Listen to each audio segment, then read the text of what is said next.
Magic art.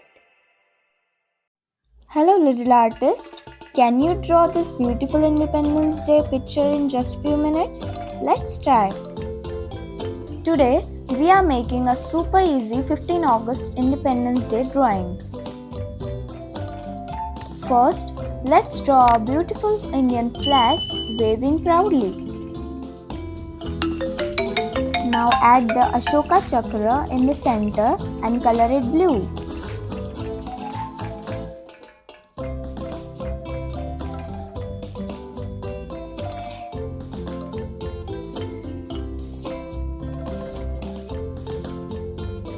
Next, decorate the picture with the flowers, clouds and colorful balloons.